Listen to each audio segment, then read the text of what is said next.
Oh, hi there. Hey, Wow. finally. I am Oh, so, it took us forever, but it's all good. it did. Yeah, And it's the all good. other sisters are coming. You look beautiful. Thank you so Oh, much. thank you so much. I'm getting some feedback. Took us forever, but it's all good. Let me get rid of that. I love that. You look beautiful. Thank you so Oh, much. Wow. Okay. there's an echo. It's great. There was an echo because I was checking YouTube to see. Okay, we have two other sisters, the ones who are wanting to join, who are part of the show. I sent it to your emails. So Did they get it? no, they didn't. Hopefully. But you know what? While I'm working on this, I want to introduce you because we're starting super late. We were having some tech. Peace to the audience, first. Peace to the family. This is live. Our beautiful, amazing guest, who we all know her well. She's the Oracle. I call her the Oracle. I'm It's, sure other people call her the Oracle. The oh, I one love and it. only Sophia Stewart is with us. The original, the only author of the Matrix and the Terminator series. Thank you so much for joining us. It took us so long, and she was so wonderful and patient to with the technical difficulties. How are you? How are you? I'm What's doing your fine. I mean, a lot of the technology is kind of screwed up, a little difficult. Some of it is made easy, but I've done over 5,000 media interviews, so I'm a professional, so I understand. And hey, I'm just glad to connect with your beautiful face again and your beautiful yours too? sisters. This is a very happy occasion for me. Thank you so much. And this is amazing for me, for all of us. I know the other sisters are like, we can't get in. I'm Oh, they can't actually get in sending them. yet? They're Oh, trying to wow. get in. I am sending you that. I can't text it to you, so you're gonna have to check your emails, Dulcinea and Robin. Check your emails. I am sending it email. So Yes. I'm emailing it. I like calling you the Oracle. I am the oracle, so I love it. Believe So me, I let me put give myself in my work, so I am the oracle. I am a visionary, a seer, a shaman, because I have the Cherokee blood, the native blood, and the Spaniard blood, Portuguese. And so I have those gifts. right. I just want to give a little intro to the people. Give not a little intro, but some background. Sophia Stewart, who is with us, our illustrious guest, who is with us right now. I'm getting emails. I'm. If you finally, Dulcinea, you got the link. Yes, I'm admitting her. Okay. We usually do the sit down where we do like a drink and we toast and say what we're drinking. I am drinking matcha tea, but I need to go to something a little stronger, I think, because yes, but this is matcha. This is Dulcinea. Please turn on your camera, and Robin. We are here together. I love that you needed something strong. I wouldn't mind having something stronger myself to drink, as I was drinking pineapple juice and it was great and I loved it. You need to add But some rum to that, probably, if you can. If you can handle it. If you can handle it. well, I can handle, because I'm at home, so I guess I can handle. I'm not driving, but I intend to drive after this interview. So I do Oh. not drink or drive. That is for sure in Vegas. You do Oh. not want to drive and drink in Vegas. Oh, that's horrible Yes, for some I'm gonna, people. like I said, I want to read this, just a bio, a quick. There's so many facets to you, so this bio really won't do you justice. But I want to read this, and then I'm gonna ask you some questions about what took you to Vegas. But before I do, everything, y'all, we're all over the place. Please forgive me. Introduce yourselves to the Oracle, Dulcinea and Robin. Dulcinea, go ahead and let us know what you're sipping on. Hi, it's wonderful. I'm so happy to actually be here tonight and be able to speak with you, the Oracle. You're amazing, and I've done a Oh, lot of thank research you. on everything that you brought to us, including like the Matrix and Terminator. So I'm very excited for tonight. And then I have a pink Whitney and cranberry raspberry drink, and then I have like a kombucha on the side. So. Oh, Wonderful. nice. Thank you. And Nice. Robin? It is a pleasure to meet you, Oracle. Oh, I thank am you. Freedom, and I am so excited tonight to get the opportunity to meet you and to speak with you. I've heard about your story throughout the years, and this is going to be an exciting show. It just really is. I love the Matrix. You know what I mean? I love the Terminator, and just knowing that you are the beginning of it all, the mother of it Oh, all. yeah. Well, I'm not the mother. I'm the creator and the owner.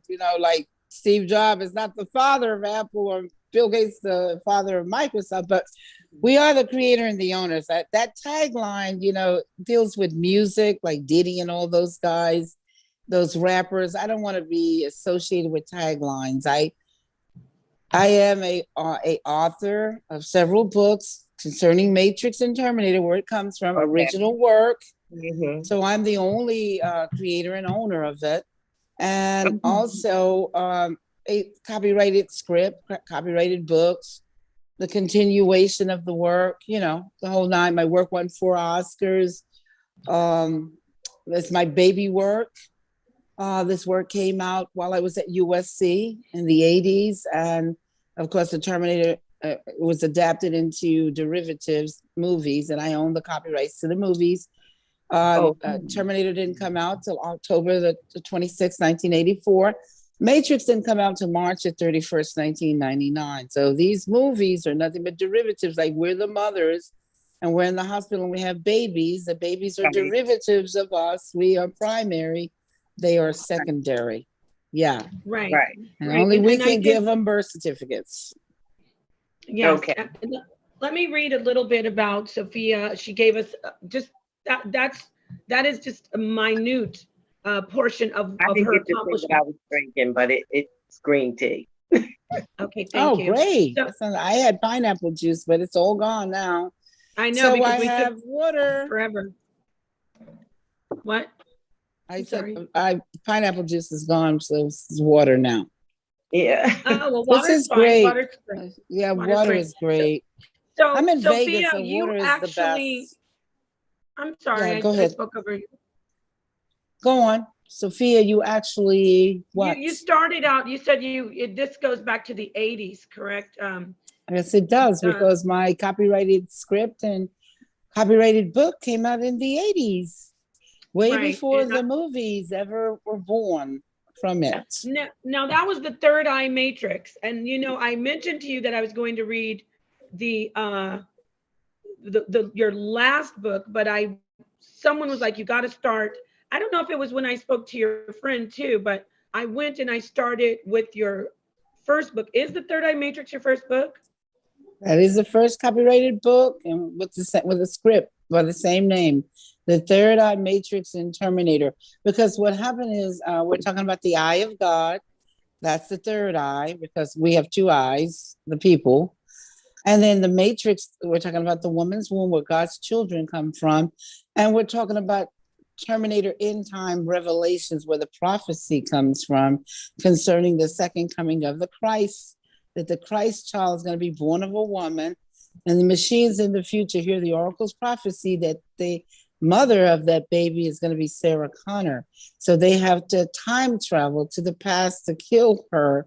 So the baby, JC, John Connors, who grows up to be Neo, one and the same in the Matrix, will never be born. Because right now, the prophecy is that baby's going to take the machines out, going to destroy them. Right. When I'm reading, I'm actually, I maybe have like 2 pages. I read most of the Third Eye, and I noticed that it is like what you're saying. There is so much Terminator I see from what they did. Now, is that also, I mean, maybe the part where there's a revolution and there are people who are fighting against the system. Both of your stories, your series, Terminator and Matrix, show that, correct? Like the revolutionaries who are fighting against the rebels, which is called the rebellion and the revolution, because what I wrote was the second coming of the Christ, the evolutions of consciousness, man versus the machines. So God's children coming out of the matrix womb versus the lab rats that man are creating, and the test tube babies, petri dishes, drones, clones, robotics, robots that's taking the jobs of man right now. We're living in the matrix. And it's blowing your mind because my work was written, many, many years ago in the 80s, but it's prophecy. It's also, oracle foresight. Because what I wrote is 100 years ahead, like Tesla, Leonardo da Vinci, they're polymaths, or Einstein. We are prodigies. We're mathematicians. We're talking about the possibilities and the changes that are coming into the future. When you read Matrix 4, I already prophesied the drought that hit Vegas almost 13 years ago. Mm-hmm.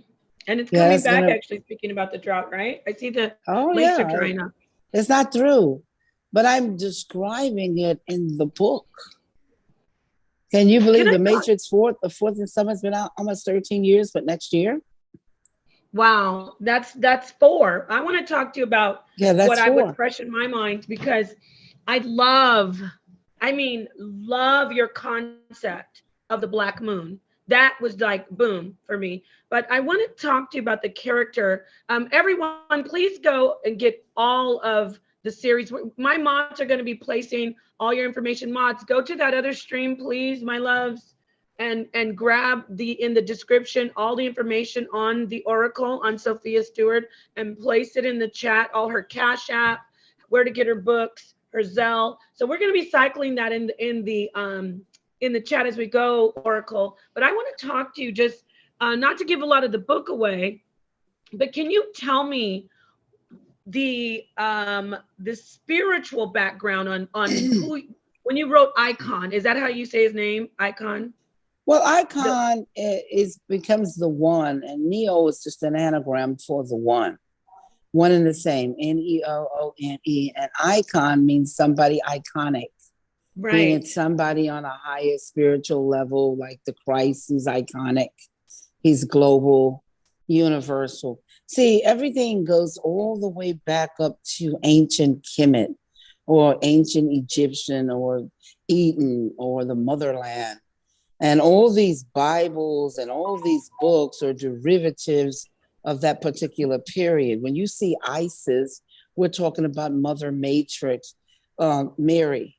We're talking about when you see Neo or Horus or Jesus or Jesus, you see the Pope bowing down to the Madonna, the Black Isis, and Madonna, the baby, the Black Madonna, she's Isis, and the baby Jesus or baby Horus, because Michelangelo during the Renaissance period was paid thousands of dollars in our term of what thousands would be to paint Jesus as a white hippie with blonde hair and blue eyes.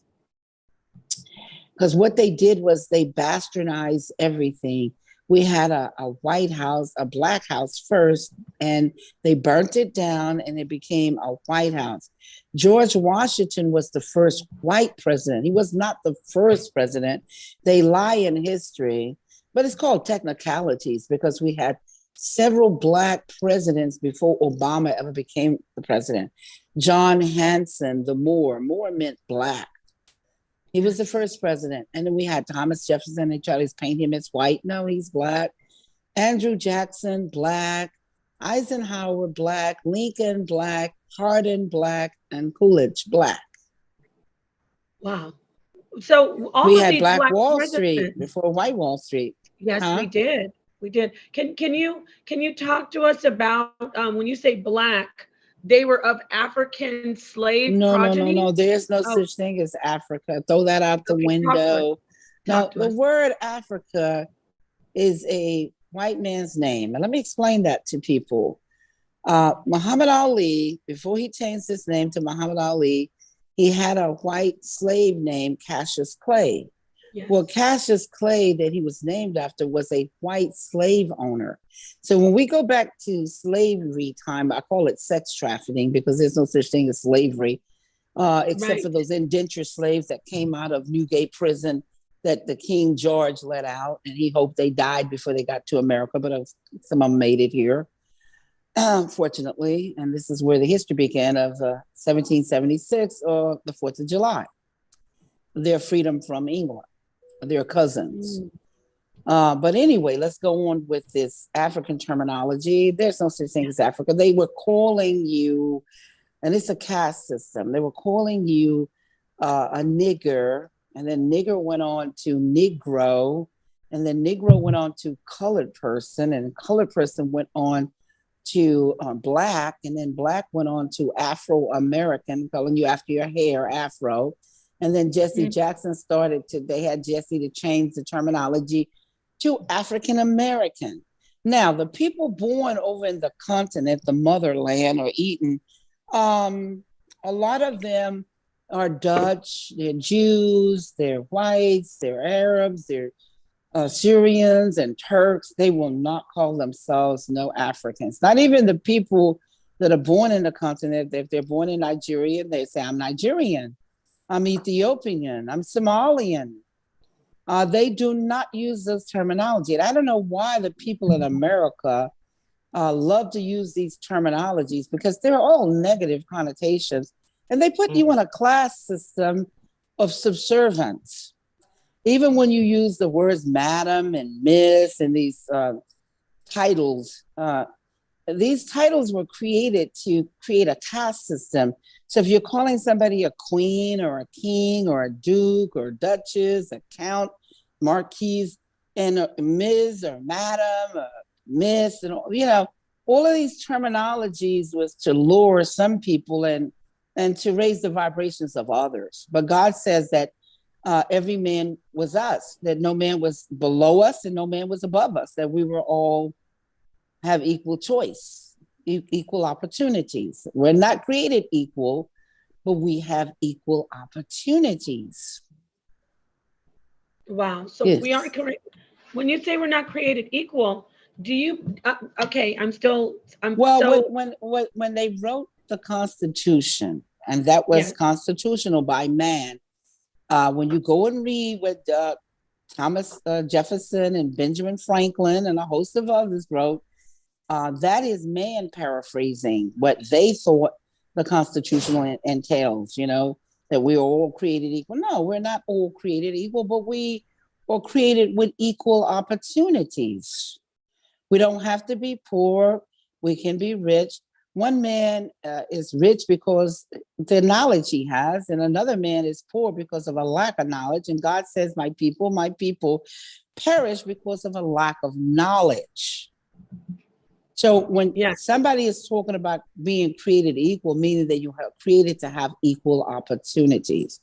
But then some people have advantage because there's a lot of people born disabled. There's a lot of people born retarded. There's a lot of people born with no brains or no eyes and no fingers and no limbs. It's just all kinds of things that we could go on. And that is not being created equal. But anyone can rise above their adversity and become great here. Everybody can sort out and overcome all adversity to uplift the race, the human race.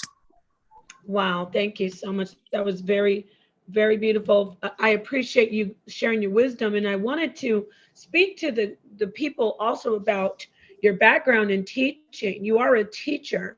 You are a screenwriter, you're an author, you're a math prodigy, you were a child prodigy as well, but you actually taught, you have your credentials and everything, you're for teaching, you taught in the Bronx, correct? Yeah, well, I have a degree in journalism, a double major in law and psychology. I studied to be a lawyer and a doctor. I'm an attorney. I beat a lot of people in several lawsuits, several law firms. One law firm had over 100 attorneys, and I sued 4 law firms, and they could not beat the knowledge of God. The knowledge of God is very phenomenal. Now, let me tell you, money, billions of dollars and millions of dollars is illusionary at best. They had money where they could buy as many lawyers that you could wrap around a building, but they could not beat the truth of God, because the laws of God are the real laws. And what man create, I don't know, is garbage, Wow. because it changes every day. Like he changes his hat, his car, his mind, his wife, his life. It's just a change with him. So when man create these laws of change or these contracts, and contractual stuff come from the devil, because there should be no contract. Back in the day, it was a handshake and it was you being truthful or not. Now people don't trust each other, and then they still try to do the hook and crook with the contracts. So it's just Can I kind ask of like, you what yeah, go on. God when you get a chance to speak? I'm just What? curious. Yeah, what about God? What did you ask about God? What do you mean when you say the laws of God? I'm just wondering. Well, these laws that you read about when Moses went away to go and get these laws of God. Well, when Moses went away, he was gone for a long time. A lot of people don't realize that. In the movies, when you see it, you think that he's been gone a week or month or whatever, 6 months. No, but he was gone for years. And when he came back, there was this bestiality going on. A lot of sinning, and a lot of mixing with animals, having sex with animals, because there was no gold. And you look in the movie, The Ten Commandments, and you see the statue of a gold bull. No, that bull with the horns and the hoofs is actually acknowledging bestiality. And you don't like to think of it that way, but that's where the other lineage come in. That's where the war is going on. The war against man, God's children that come out of the womb, warring against the children of Satan, which is against the laws of God or good. And these people are mixed with every kind of animal you can think of, bestiality. They're mixed with sheep and snakes and dogs and monkeys. And you go all the way back up to ancient Egypt or Kemet, and you see Anubis, the jackal-headed man, and mythology, the minotaur, the bull-headed man, or the woman Medusa with the snakes on her head, or the horse Pegasus, who mixed with an angel, had angel wings, and it was a horse and an angel mixture. Or like you see, no, it's not symbolism. No. I can send you some actual pictures of these matings and mixtures, and they told you that lie that it was mythology. And I hope you don't believe that, because if you ever worked in a hospital, you've seen dog babies, and you go into pathology, they have many monsters and monstrosities in jars. In fact, you can go on YouTube, any of you listening out there, and Google some of this stuff while I'm talking about it. And of course, it wasn't symbolism. There were giants. There were these monsters. Yes. Before the fall, I believe that. I believe that. The flood came and had to open up the crack of the earth to destroy a lot of them. But you still are finding bones of these prehistoric beings and things. And these test tube babies and petri dish babies go way back into the 1800s and so forth. Go a long ways, Right.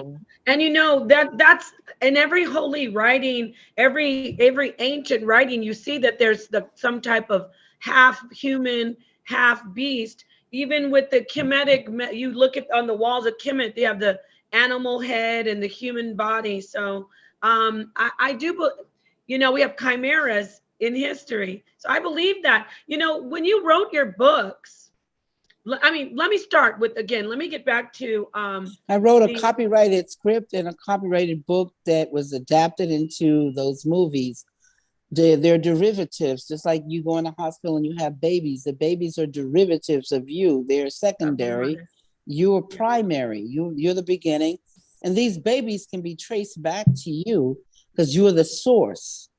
And you're the only one that can give them a birth certificate. And I'm the only one that can give the movies copyrights. Because if you apply for a birth certificate after you kidnapped the baby and made $1 million off of it or sold it, it's going to be traced back as fraud, and whatever you thought you got, you didn't get. So if you go to the motor vehicle and you apply for a driving license under the penalty of perjury, you put in your sister's birth certificate and they give you a license. They tell you that if you're lying under oath, or it's automatic and operative and invalidated. So when you get into a car accident, they're going to charge you for not having a driver license. And if you kill somebody, they're really going to charge you for that also, because you committed a crime already by falsifying government papers. Right. Oracle. So a thief can never own sex trafficking people. No, go on. That's right. No, Oracle, I want to talk to you about this because I mean, it's been in my mind, and I'm sure you've done 5,000 interviews. Over I'm 5,000 sure since 2001, and it's 2022. Wow, you know what I think about you. I know that you are absolutely 100% authentic, the real deal. I had a moment where this particular woman, this Oracle, I don't know if you want to say read my mind, but she knew what I wanted to say, even though I said something else. She answered the question that I wanted to ask. It was phenomenal for me, but I digress. Let me ask you, you were a child prodigy, so I really want to get to all the interviews. I know they ask you about the lawsuit and all that, but I want to know, in the beginning, what made you sit down and say, I'm writing this script? What made you do well, that? I wrote a copyrighted script and a copyrighted book. What made me decide to write was when I'm from New York City, and I was at the Apollo because at some point we would go see all the stars and the singers at the Apollo, the shows on the weekends and so on. But the Sutton brothers bought it, and they started to show movies there. And on the mannequin was, the Steve, or it was Star Wars. So I went in there and I saw Star Wars, and this is 1977, and I'm a kid, and I go in and I see Star Wars, and I recognize the story, Star Wars, the wars in heaven. You know what I'm talking about? And then I recognize that Darth Vader, the devil, that Lucas is talking about how Satan fell from the light side to the dark side, how he had covered the throne of God, a bodyguard, yet he slew a whole village of women and children, Antichrist and Anakin, against the positive or the norms of God. And he did it in science fiction form. And I said, wow, what about the second coming of the Christ in science fiction form? Because in Revelations, I had read the Bible, and the Bible says that he's going to come back. The Christ consciousness was going to be born of a woman again, and he was going to come back. And I thought, what would happen in the future in science fiction if he came back again? And I realized it would be man versus the machines, that the machines would take over. Oh, I can't even hear you. You're muted. No, I wasn't muting. I want to know, why did you do machine, which is brilliant? I mean, I know why, you could see it, but I want to know you to talk to the people. You didn't say aliens, you didn't say animals, you actually knew it was going to be like the singularity thing. Talk to us about that. Well, I'm a seer. Like, my grandmother is full-blooded Cherokee from the Missouri reservations. My grandfather, full-blooded Portuguese from Portugal. And they couldn't even speak English when they got together and they married. They formed a language of their own. But my grandmother had this phenomenal gift. She was a shaman, and I realized that I inherited that gift from her, and that I had a closeness with the spirit of nature and the earth. You see what I'm talking about? I can't explain unless you have the bloodlines of native bloodlines. It runs deep with spirit, the spiritual realm, and the gift of sight, and the gift of what some people call remote reviewing, some people call, the gift of sight. But I have that gift of healing. And my grandmother, she looked at me at the time I was pregnant, and she told me, she made a prophecy. She says, if you don't get the baby out of you, you will die. And that's all she said to me. And I knew she spoke the truth to me. I asked no questions. I went and saw my doctor. He wasn't there. His partner was there. And he told me that I was in 10 months. but I didn't Wow. look 10 months, and that the feeding tube called the umbilical cord was going to dry up. And once it dried up, the baby could not be fed, so the baby would die inside of me and possibly me dying. And so I knew that I had to have a C-section, and that's what took place. But my grandmother, she saved my life. And then I knew that the gift that I had inherited from her went really deep. Okay. So Yes, so- Matrix and Terminator is prophecy. I was able to interpret it, the prophecies of Revelations, is past, present, future, time travel. H.G. Wells was born in the Iron Age, so he saw a machine as a metal clankety clank. If you go look at Star Wars and you look at Star Trek and you look at all the old, science fiction, they all copied off of the visionary H.G. Wells. They saw the metal clankety clank and they had metal robots. But in 84, my copyrights are 81, 83, and 84, February 6, 84. Terminator didn't come out to October the 26th, 1984. This was the first time people got to see a Terminator, a machine wrapped in flesh, killed but cannot be killed, but looked like a person, and it blew people's mind because I was born in the digital age. You know what? And so that is what I saw being in my age, a metal inside, and they fuse men with metal. They still fuse men with metal today. You get a bone broken, they're going to fuse you with some metal. Your legs, they're putting on metal legs and feet on children and men and military have lost limbs. But I saw this many, many years, like my grandmother. I saw what was going to happen in the future. Wow, biotechnology is normal today. So yes, all that fusing. Were you going to say something? But it Robin?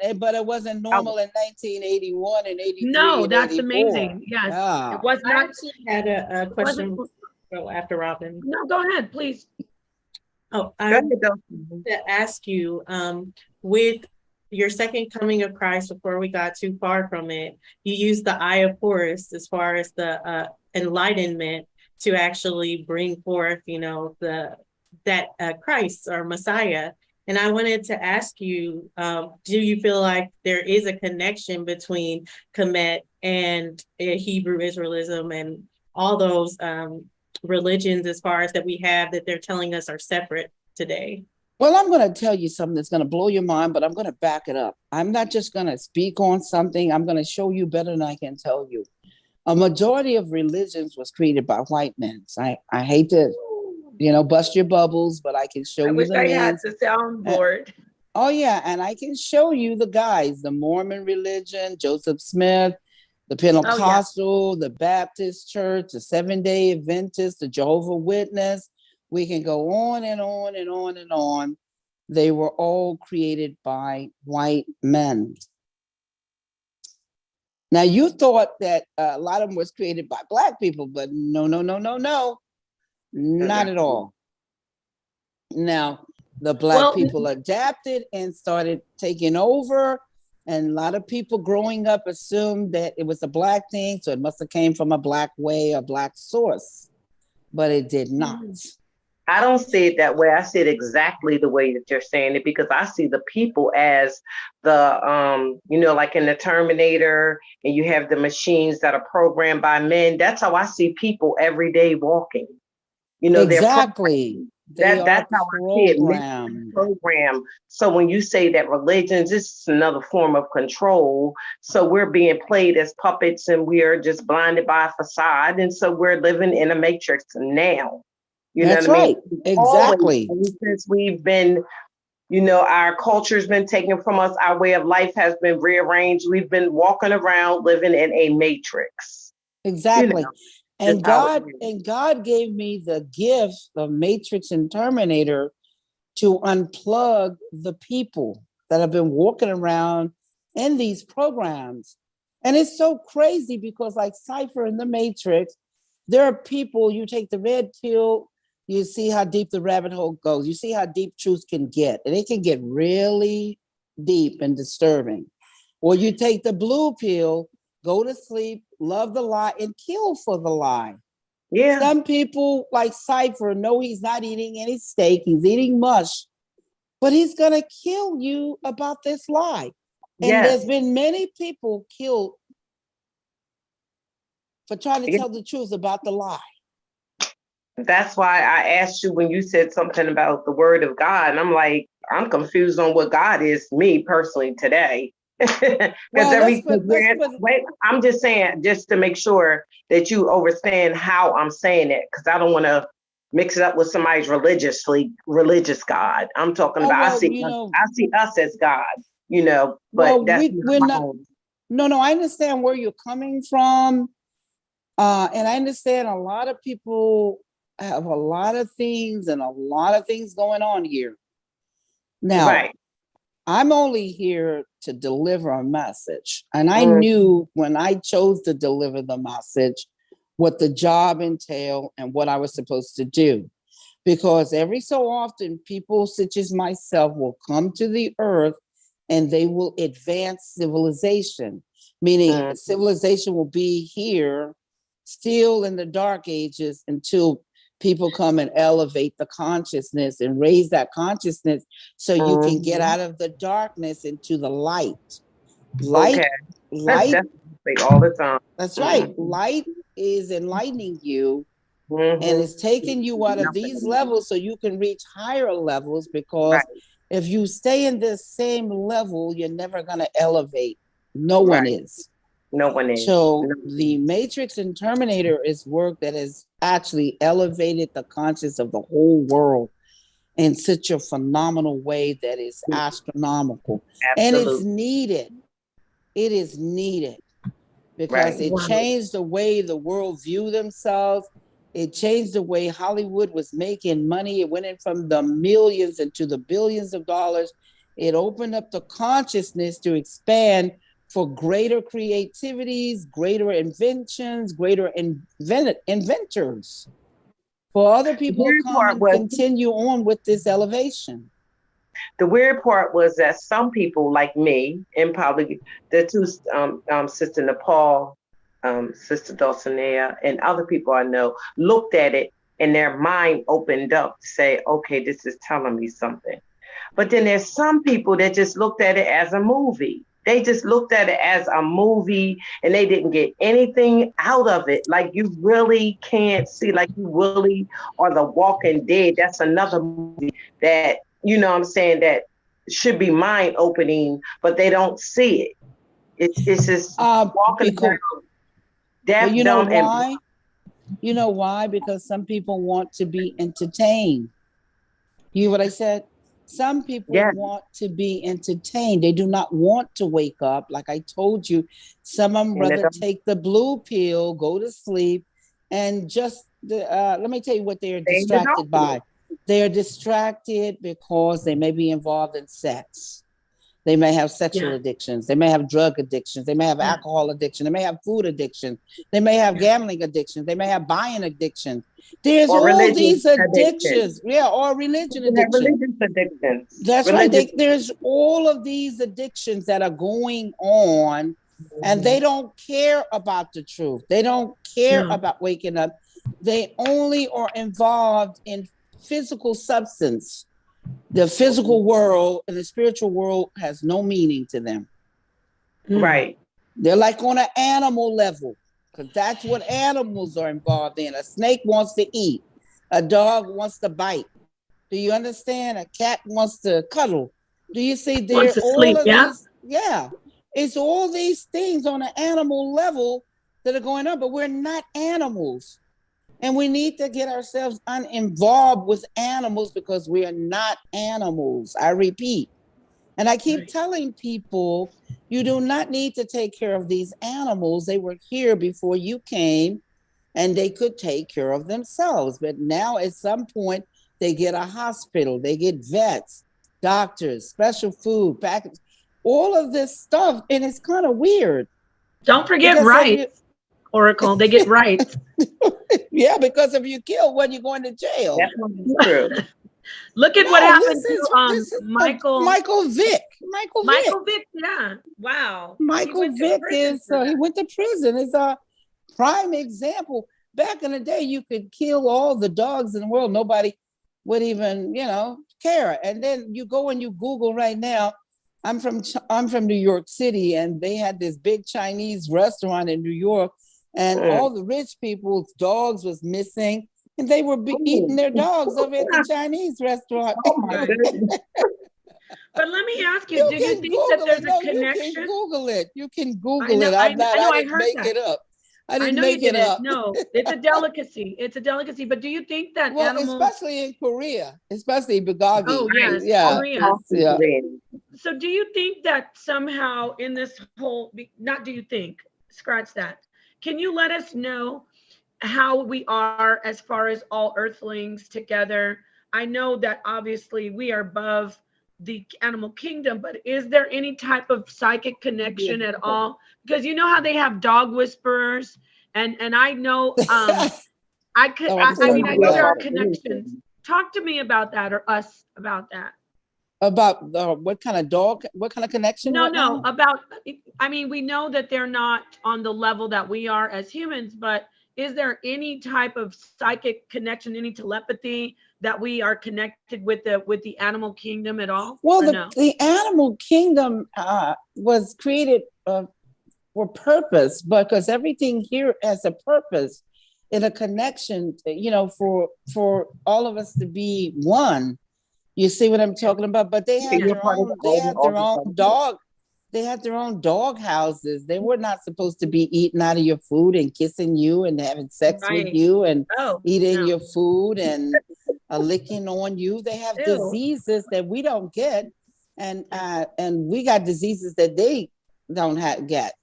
And you're not supposed to be messing with your snake. This lady was sleeping with her snake, a python. And y'all need to listen to this. This is really important. I know this. Yeah, you wait, let me tell you.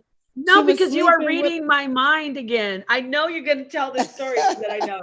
I know. Yes, I am. Yes. When it was sizing her up. That's right. Sizing her up to eat her. And she thought he was sick. Listen, she thought he was sick, and she took him to the vet. And the vet said, I got some shocking news for you. He stopped eating so he can starve himself out, and he can measure how long it's going to take so he can devour you, how long he has to starve so he can eat you. Yes. So he can eat her. And the lady was shocked. She was just a young chick, a young girl, young white girl, and sleeping with him and having him rub all over her body and kissing him. And oh my God, I mean, and he's planning on eating her. And you look right now, you can Google where the python just ate a missing grandmother. They had to cut him open and found the grandmother inside. And I told these people, because my husband, he loves monkey, dogs, and snakes. I say, these are not your pets. They're not pets. Right. I mean, you'll treat them as pets. Now, listen to what I'm saying. Listen to the words carefully. Yes. You treat them like pets, but they're not pets. They are from the wild. Some of them are from the jungle. And they have their own domain, but they are living here on survival, which is instincts. And all they want to do is live, eat, and have sex and go on. They'll have sex with multiple partners. And this is where you see the habits of people taking on the persona of animals. Right. Because you're raised in a higher consciousness, and you're not supposed to be doing that. You're not supposed to be having sex with multiple people, because there's multiple diseases and spiritual demons and things that you take on. You're not supposed to be sleeping and eating and having your children to raise up in that. And then when you go to the doctor is telling you that your child is dying of some weird disease that he got because of your ignorance of Lyme disease or ticks or fleas. Right. These animals carry all kinds of other things. Well, don't forget monkeypox is out right now. Because they were having sex with monkeys. smallpox, right? I don't And Yeah. know. I'm not even Oh gonna my comment. God. no, Some of them, Oracle. yes. I did some research and people say, oh, you're wrong, but syphilis is linked to sex with sheep. Oh, I Oh, no, wow. listen, I know you're 100% because I studied to be a lawyer and a doctor. So when I try to tell people like you're telling them, they don't want to hear the truth. They don't. They don't want to hear the truth because men have sex and it's called sodomizing. They sodomize. Now listen, you guys, this is really important. On 16 states on the book, sodomy is a felony. It's attempted murder. Did you hear what I said? Believe In me. 16 states, it is a felony. You could be charged with attempted murder because you sodomize somebody. That's right, because you're going in the anus of a person because God, that's right. And you're pushing feces and bacteria back into the person's body and it kills them. It's called STDs. Because God created all these openings on us. He created the sweat gland to sweat it out of us.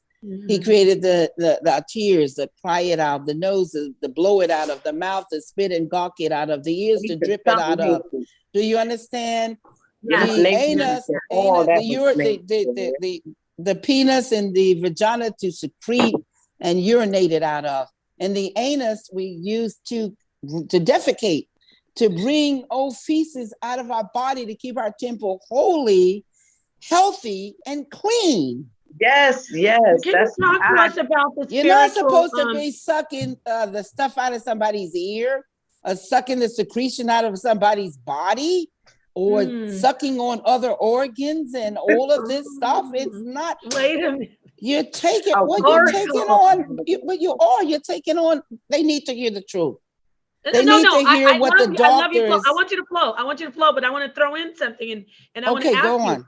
What about when they make it say these religions, these cults that say, oh, it's sacred, like like especially Aleister Crowley with in Thelema when he said the anus is the eye of Ra or something like that. Have you heard of that?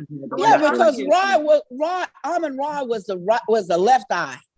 It's just like you see the battery. Let's look at the battery. The battery is nothing but the Ark of the Covenant. Look at the Ark of the Covenant. It's in the image of the battery. On this side of the battery is the positive charge. On this side of the battery is the negative charge.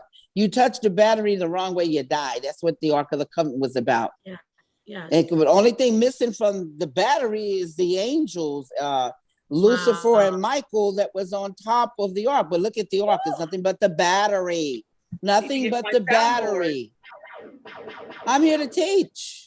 Keep going. This is awesome. So you're saying the battery, it was like a generator. The Ark was a generator. That's exactly what. That's where you think the battery came from. A generator for what? A generator for what? Generator for power. What do you think your battery does in your car? It generates power. Power for what? I'm saying the power for what? Information. No, just power. Generating power, like energy. The natural energy.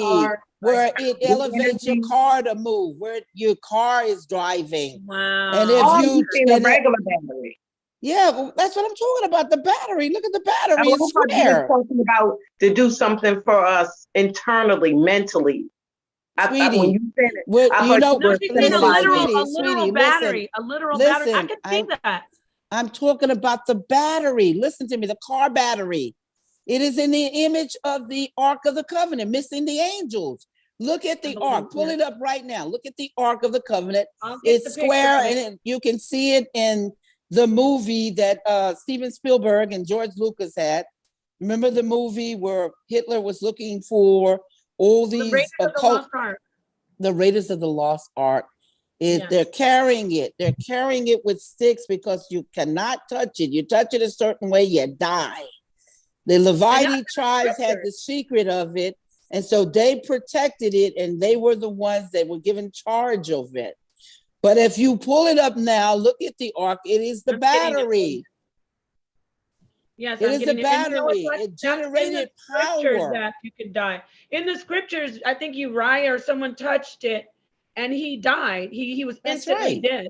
He electrocuted. Right, it has so much power and information. It just the power of supposed God in it, I guess. I mean, Yeah, but it's telling you that. Let me show you where the gun come from. The gun came from the slingshot. Let me explain quantum physics for you. Calculus, ancient sacred give us a minute. geometry. No. You Give us take one the article. sling. Okay. Don't leave that. No, we got to stick with the battery.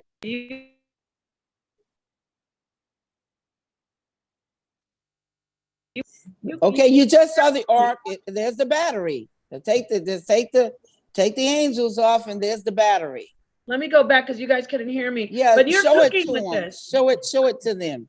Yes, I need you to go in on this because it was a source of energy, right? Yeah, it's a source of energy, source of power, a source of power.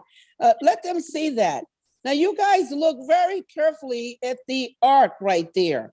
And you take the angels off, and that's the battery right there. Oh, you saying the battery like with a car battery. Okay, I see what that's what I'm talking about. I'm not talking about the little square batteries that you put in your racers and your other stuff. Get to what you were trying to say. I'm talking about the car battery. Now, listen, I said, look at the square battery, and I was going to do the car, but y'all didn't give me a chance to explain it, the negative charge and the positive charge.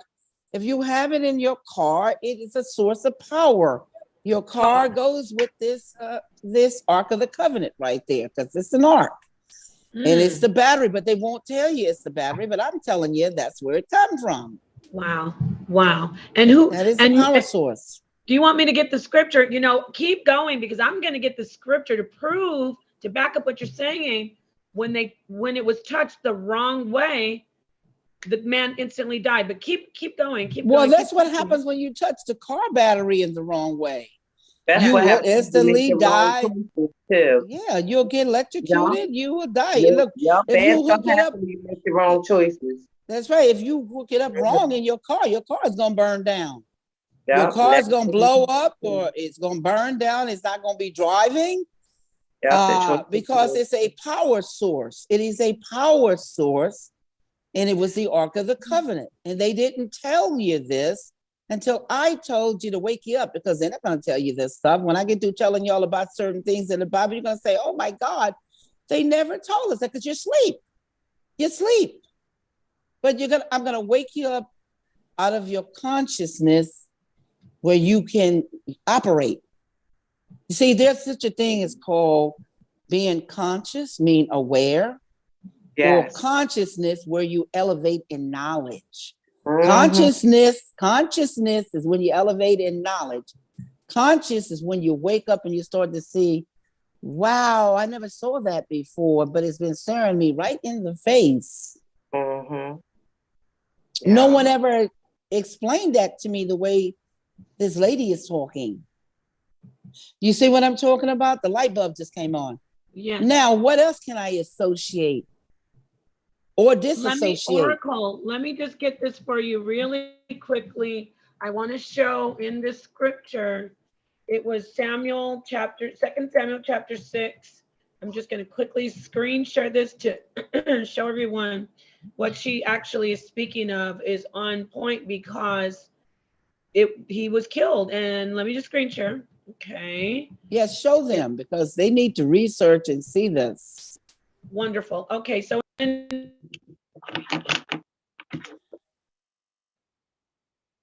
hear you, Nepal. Can't hear you. Can you unmute? It shows you as mute.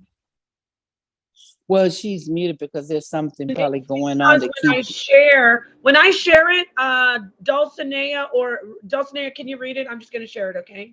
And I want you to reach start at verse 6 and go to verse 7, okay? Okay.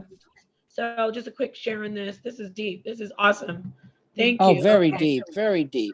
I mean, I just hope a lot of people will hear your interview, because it's going to be great. They need to wake up. Scroll down to 6. You said start at 6 or go down to 6. Okay. Again, David gathered together all the chosen men of Israel, 30,000. And David arose and went with all the people that were with him from Belial of Judah to bring up from thence the ark of God, whose name is called by the name of the Lord of hosts, that dwelleth between the cherubims. And they set the ark of God upon the new cart, and brought it out of the house of Abinadab that was in Gibeah. Sorry if I'm saying these wrong. And Uzzah and Ahio, the sons of Abinadab, drave the new cart. And they brought it out of the house of Abinadab, which was at Gibeah, accompanying the ark of God. And Ahio went before the ark. And David and all the house of Israel played before the Lord on all manner of instruments, made of fair wood, even on harps and psalteries and timbrels, and on cornets and on cymbals. And when they came to Nachon's threshing floor, Uzzah put forth his hand on the ark of God and took hold of it, for the oxen shook it.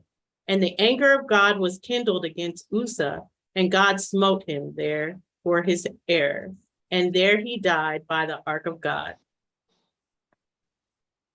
Yeah, because he touched it the wrong way. Yeah, the wrong way. Yes, just like Because he made the wrong decision. I mean, I see it a different way, but that's okay. Yeah, but a different way do you? Wait, no, I want to wait. Hold even up. if it can be both ways. I want to see what she's talking about. What different way? Wait, no, I want to hear her different way of seeing. What different way do you see it? I see everything within. So okay, well, give us your opinion. We want to hear it. To me, he made the wrong decision, and it says that he touched God the wrong way. He came with some people, and that particular person touched God the wrong way. And when he touched God the wrong way, meaning that he made the wrong decision, and he ended up dying. Yeah, but a lot of people make the wrong decision. They end up dying. You can touch a gun the wrong way and end up dying. Because a gun, wait. The gun is an innate object. Listen to me. The gun is an innate object. And people pick it up. What is your intent when you pick it up? Is your intent to pick it up to go hunting and get some food? Or is your intent to go out and harm somebody? Or do you not know what you're doing? You're playing with it and it kills somebody accidentally, or it kills you.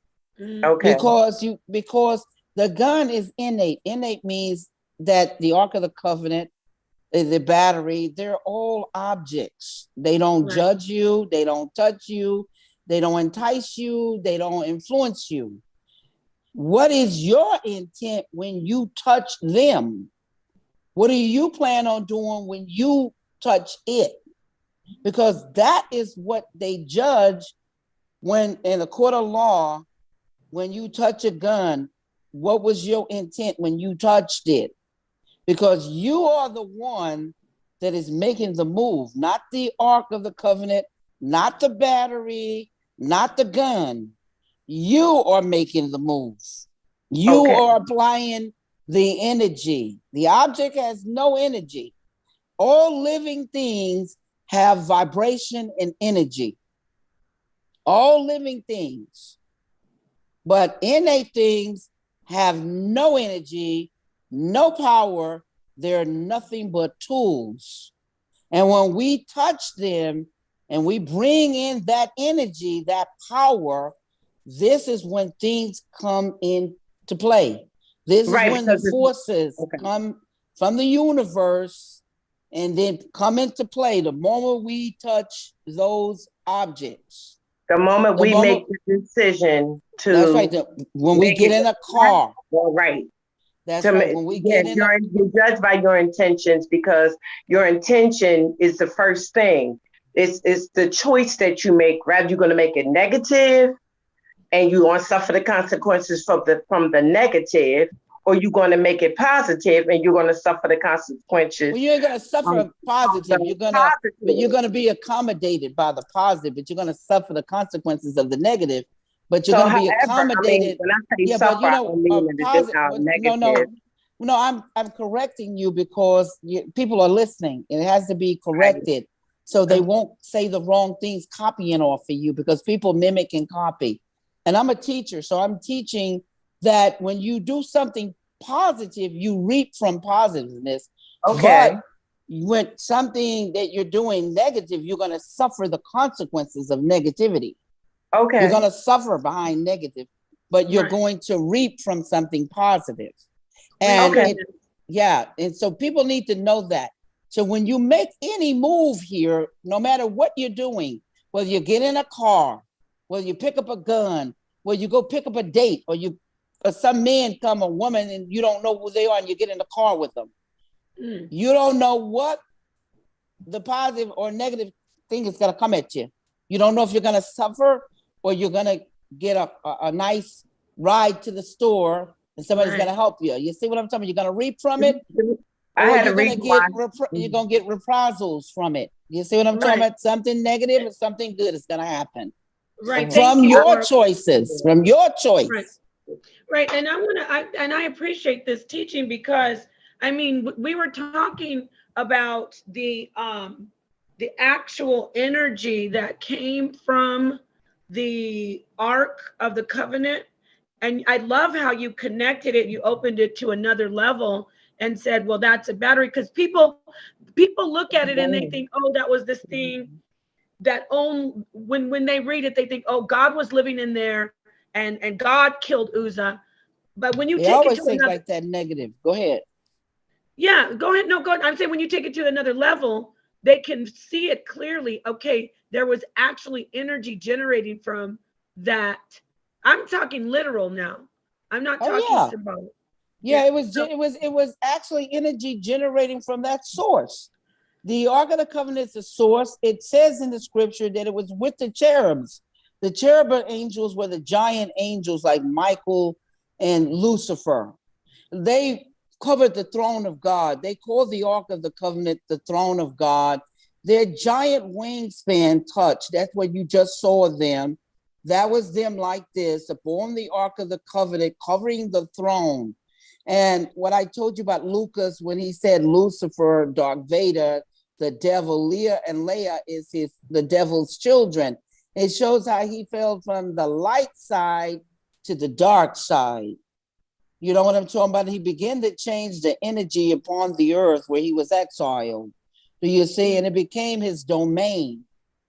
You see what I'm talking about? Because he couldn't stay in heaven because he was changing the energies, the vibrations of the light in heaven. So Michael kicked him out of heaven.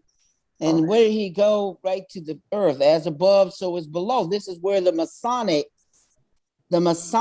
symbols are telling you, as above, so below. There's a pyramid that goes up, and there's a pyramid that goes down. You see what I'm saying? And then when you do this, I see a lot of ancient symbolism with the pyramid. Let's start talking about the pyramid. When you say the thing about the battery oracle, I think about how there's a lot of speculation that the pyramid. Can you hear me? Yeah, because I have to, because my phone is getting the charge is going out and stuff. So I know I have do that to too. Charge it. Okay. Because we missed an hour and I could have been charging it for an hour. I want to bring you back. I really do. I can't let you just, and by the way, when you come back, I've already pretty much finished the book, but when you come back, I will have done, I will have moved on to your second book in the series. I'm on the third eye. I wanted to ask more questions about that. I mean, I really encourage, of course, I told the ladies on the panel, they're going to grab the books. I want to talk about the third eye and the black moon. So I was going to talk to you about the pyramid, but let me ask you, remember I said I love the concept of the black moon? Well, you saw the concept of the black moon when they stole Transformers out of my book, because there was a lot of, the machines got their energy from the dark side of the moon. Do you remember that in the book? Yes, and they got Stargate. You see the symbolism, the logos of Stargate, X-Files is in there, Total Recall, Dark City. Oh man, I could go on. The first Dune movie came out of there, actually, not out of the old 78 Dune book. One of my fans, he was a cop. He said, I read the old Dunes book and this came, he got the Third Eye book, Third Eye Matrix and Terminator. He said, this is where it come from. So they stole a lot out of the books. Soulless, which was Selfless, a movie called Selfless, I, Robot. Space, so I can go on and on. But the sad part is you saw all the symbolisms, you saw the logos right in the book. Am I right or wrong? 100%. And you can't, for me, when I went in reading it, let me tell you, when I first initially went in to read it, I was looking for matrix, matrix, matrix. And I was like, okay, I see matrix, but then a coconut fell in my head. I think it was someone told me, they were like, no, but you also, that's Terminator. And I was like, duh, this is, it's so 100% you. And I mean, I didn't want to really ask you, unless you want to go into how they got a hold of this masterpiece, because I would think that you would have guarded it like a newborn baby. It is so well, phenomenal. let me tell you, when you copyright your work and trademark your work, the government is supposed to protect that work. You understand? Right. So if you go counterfeiting Gucci or you go counterfeiting Nike, like Lil Nas X, what Lil Nas X did to Nike is what they did to me. Lil Nas X and the shell company Mischief and its executive, they took a copyrighted trademark Nike, a public trading company, and they counterfeited it and sold 666,000 copies. Now the government should arrest those people because they bought stolen goods, because people already know that Nike did not belong to Lil Nas X. They know that Mischief Company and executives did not have a licensing deal because there was no announcement. They just did some satanic stuff and thought they could get away with it. Nike came after them for the money immediately because it's in the public domain until you start selling. Once you start selling and receiving money, it is counterfeiting.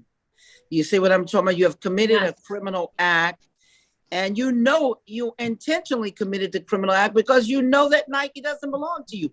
So how are you going to sell some Apple and you know Apple doesn't belong to you?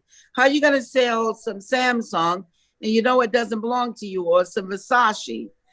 You see what I'm talking about? Louis Vuitton doesn't belong to you. Yes, I agree. So and the issues here was the government failed to protect my copyrights.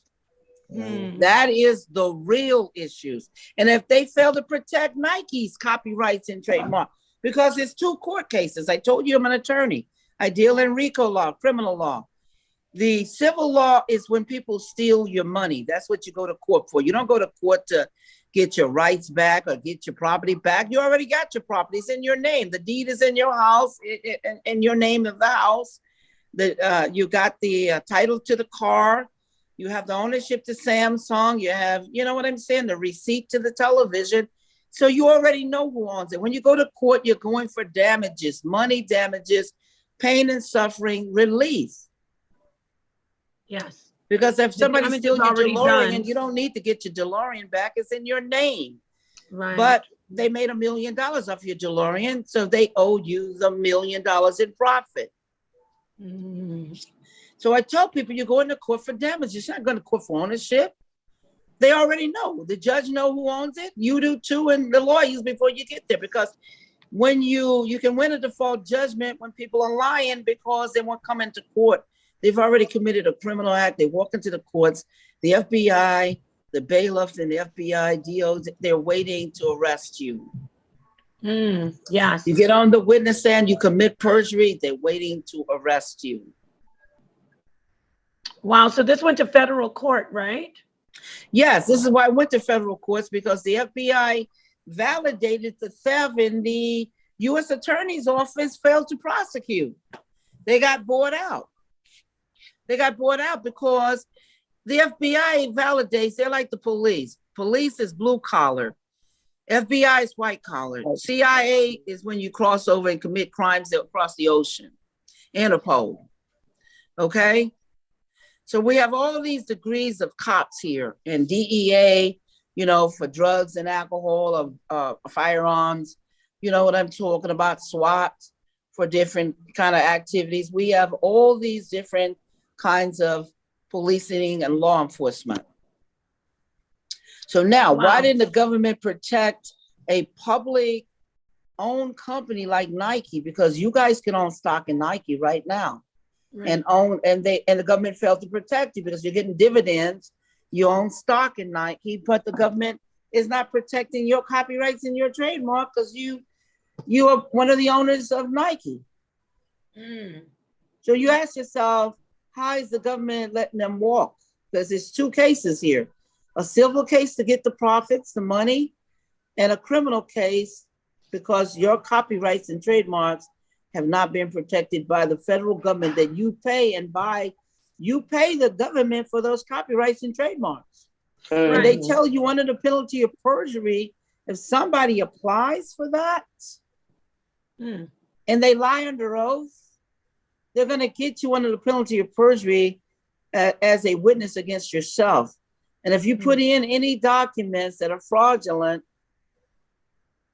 you did not get anything from them. Whatever you applied for is automatically inoperative, invalidated. And therefore, you're taking money under false pretenses. And if you go to investors and you get money for property that does not belong to you, you have swindled people out of money. They lost $100 million or more off of Matrix 4. They told a lie at the trademark office that the fourth installment was Enter the Matrix to get a fraudulent trademark. Said it was the fourth movie when it was a trilogy, 3 movies. Wow. So people need to wake up because this is affecting you guys. This is affecting you. If they don't protect Nike, they don't protect Sophia Stewart's copyrights and trademarks. What is going to happen to you guys? Yeah, that we don't. This is affecting us because it's they're getting away with. Will the government protect your copyrights? Will they protect your trademark? Because that's the issue, not the thieves. Because the thieves are going to steal every day. There's going to be a theft. Every day somebody's going to steal your shoes, your books, your husband, your car, your clothes, your money. Every day there's going to be a theft. I'm sorry to interrupt. But how are we protected? Do the policemen protect us? Do the DEA? Do the FBI? Do the SWAT? Do you know what I'm talking about? The U.S. Attorney's Office? Come on. No. And how often do you think this is happening to artists in the industry? It happens a lot. It happens a lot. And people, instead of going to the government and saying, hey, what are you doing? Because this is a criminal act, because I had copyrights. You know how many people I got their copyrights back? The Black Panther copyright, I got that back for that guy. That's why you see no more Black Panther movies with a male. You see Wakanda, but it's a woman. And look at Avatar. I got one of the guys, because James Cameron stole Avatar from 12 people. Some of them are still suing, appealing. But I got the guy his copyright. So now look, Disney gave him $300 million because Avatar is under Pocahontas. A little 13-year-old boy busted him. Look at the story Pocahontas. Pull it up, the written story, and look at the cross-outs of the names and stuff. I'll send it to you. Email me and I send it to you. You show them. Yes. Everybody needs to see that.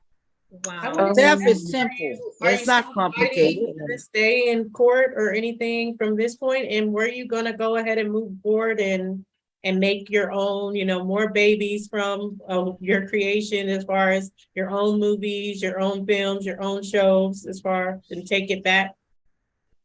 Am I going to do what now? I was asking if you're still in court or still fighting the government at all, and then if you were going to make your own movies and TV shows. No, listen to me. I won in the court 8 years ago. That's another thing. The media is not letting you know it. You got to go dig it up and find out for yourself. But I won 8 years ago, September the 25th, 2014. Wow. Now, I don't have to make any things because like J.R. Tolkien, he's passed away. Lords of the Ring book, Lords of the Ring movie, the Gravity book, the Gravity movie, Cloud Atlas, David Mitchell's work, Cloud Atlas, the book, Alan Moore, V for Vendetta. Writers and authors, they're not filmmakers in the sense that you go out and film it. You're the architect. Just like you're the architect, but you don't go out and build the bridge. You created the blueprint, and the little worker ant and the little worker bee go in and do the work to put it up. Just like when you are the engineer for the car, for the Cadillac, you don't go on the assembly line. They're little worker ants and bees that'll put it together from the engineer's blueprint. So when we write the books and we write more of it, then there's more movies coming from that work, more movies coming from those books. We are still creating. The filmmaker, just like you go out and take your camera and start filming, you may make a short, you may make stills, that's single pictures, or you may make a full movie that's an hour and 36 minutes. That's only a fraction out of a book. Sometimes 2 hours and 10 minutes. This is why people, when they see the movie, they want to read the book. If they read the book, they want to go see the movie, because the movie is only going to have a fraction out of that book. But look at all the great books, The Pelican Brief, Lords of the Ring. You see these movies. The Maze book, the Maze movie. The Gravity book, the Gravity movie. It's mind-boggling, isn't it? But they come from authors, and there's a lot of authors that won't even sell their work to Hollywood because they're scared of what they're going to do to their work or how they're going to alter and change their work. You see, they start altering and changing minds with Matrix 2 and 3, and all the bad Terminators after 3 was horrible, garbage, and they just took people's money and swindled them and lost a lot of money and went into bankruptcy and committed fraud over in the bankruptcy courts. But anyway, I'm gonna have to go because one more question, please. You know, it's late here now, and my phone. But I would love to do part 2. It's 7:04. So I'm really, you know, since 5 o'clock, I've just done the other one. And so I love that you were here so long. I wish that we wouldn't have had so many technical difficulties, but I have one more question for you. One more question. All right, because I'd love to come back. No problem. You're going to love this question. When will you come back? I want to have it on record. Oh, whenever you invite me back, I will come back. I promise. Just invite me back. Let's set up a time. My schedule is starting to fill up for next month. So I would love to come back and finish. And this time, let's do this and let's start early and it'll be wonderful. And you know, when you come back, I will make sure, we want to make sure that we make all our donations, and I also will be making a contribution to you. Is it best to do it through Cash App or the Zelle? Or yeah, Cash App would be excellent. That would be excellent. Cash App. I have PayPal, I have Zelle, but I love Cash App. It's the new thing that the millennials love. And it works really, really, really good. It is a new thing. I want to tell you, thank you so much from the bottom of my heart. This is a real honor. You are a beautiful being, and you are the oracle. You did a prediction again today, because I was thinking about saying the snake, but I was like, no, I don't want to talk about that. I want to tell you the next time where the slingshot is the gun, and go into the physical quantum physics of why it's the gun and why they didn't tell you about it. But when I break down the quantum physics, the ancient sacred geometry, the math, then you're going to see the gun and you're going to say, oh my God, nobody ever told us that David had a gun. And that's how he destroyed Goliath, was with the slingshot, which was a gun. But we're going to go into that the next time. Oh, bless you. I'm going to bring much biblical referencing and stuff that you see in the Bible and update it where you'll see it being utilized right here, right now. I'd love you. Thank you so much. And peace to you. Have an amazing evening and the rest of your weekend. And all right. Thank you, hon. All right. Thank you very much. Peace. All right. Bye-bye. Goodbye. Wow. I absolutely love her. I love her energy. She's amazing. She's an awesome teacher. What do you ladies think about? I can't wait till y'all pick up one of these for all the whole audience. Get one of her one of the books, which was a screenplay for her stories that came from her. You know, I love how she gave the background when she said she went to see Star Wars. Those are details that you can't deny. You know, this is where it came from. Like someone who wasn't, and I don't even like entertaining anything that she's not honest about it, because I can tell she's authentic from my perspective. But someone who isn't really being really fully honest, they wouldn't have this, you know, that pathway to, okay, this is how it came to be. And you can, I mean, I really resonate with her. So ladies, What's up? You had some great input. I'll go ahead and It was be quiet. amazing. I didn't even realize, all because I've done a lot of research, but all her connections to the Bible and just everything that she laid in the Ark of the Covenant, I'm definitely going to go back and like that it's a power generator. I'm just going to go through, like she said, like the rabbit hole. Wow. Right? I love how she did the connection to the Bible. You don't have to see, this is shout out to the ones who are listening who saw me on Killer Priest when I was breaking down the Bible, and at the end, there was a little friction. When you break down the Bible, it doesn't mean you're proselytizing or preaching. You go into that deep esoteric element, I should say, of the scripture. And Robin, you talk about stuff like that. Yeah, and so Dulcinea, you and I, we were in our little coven, the class, and it's not just about what's been done with the preachers in the church. It's not that. It's like you're taking that book and you're really bringing bringing it to life on from a metaphysical side. We're talking about your point. And drawing it in, what I was hearing was, I thought you both were right. Like, you're talking about from within, and she was talking about from without. So it's like, yeah, I was saying that it was the brain. You know what I mean? That's the way I was looking at the energy is your brain. And also what I was trying to say when I said you suffer the consequences from the good, because sometimes you can get a whole bunch of good things. My doorbell just rang, but you can get so much good things and still get a bunch of hate from the good things that come from things. I gotta excuse me for a second. And I think that is true, because it's like she said, like a battery. If you're looking at the current is going to go from the good to the negative. So it's going to be those both forces that are working together, and it's about the balance of that. So that's what power is. Yeah.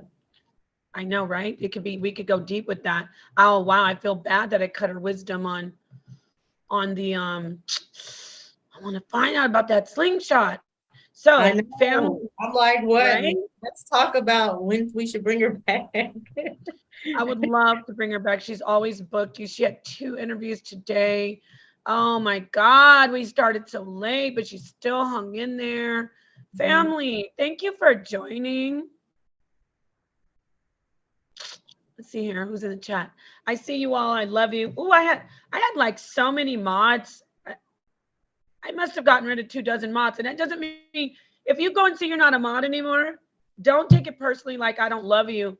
It's just that I had to, like, when you're a mod, you do so much work. So shout out to my mods. You're one of my mods, Dulcinea. I think Robin, like, you do so much work in the chat, and really I wanted to narrow it down to just the people that I see who are always in there. And so I did take a lot of wrenches, but people, that doesn't mean that you're not, important. It's just that I wanted to have the mods narrowed down. But yes, and thank you everyone for coming over from that other stream that I had set up to this one last minute. And thank you to my mods for directing everyone over here. Is everybody finished with their drink? Because I'm done with mine. I was gonna close out. If you guys wanna, I don't know, maybe you want to take some calls. I do have to go. I wanted to say that I really wish that people would look at the Matrix again. If you didn't look at it and seen your life inside of it, look at it again and really put yourself inside of it and see that you're actually living in a Matrix. We have actually been programmed, and we're trying to come out of programming. Actually, people are the pills. The people that are directing you out of the Matrix are the pills, the red pill and the blue pill. The different shows, Sinetta show is the pill that gets you out of the programming that you're in. High level conversations, that young man, get you out of the Matrix that we have been put in. I'm using them these particular shows as examples, because they have different people on the shows that are trying to get you out of the matrix. Okay, we need to get our minds out of the matrix and start taking responsibility for our own actions and stop blaming it on entities that we can't even comprehend outside of ourselves. We are the robots. So that's all I wanted to say. I'm just trying to say that when you're looking at these particular movies, try to put yourself in the Walking Dead, because that's what we've been until we are taken out of the dead state of mind. Mm-hmm. So that's just my opinion. You know what I mean? You don't have to take it, but I hope that you do. What part? What do you mean like that? That you said? So you're agreeing with it, though, right? Or no? I'm agreeing with what? With what part? The writing, how the story was written. Yes, I'm agreeing with the Matrix. Everything that I'm saying is that we are the robots. We are programmed. We have been, our cultures, everything has been taken from us. So we're living, in a sense, a lie.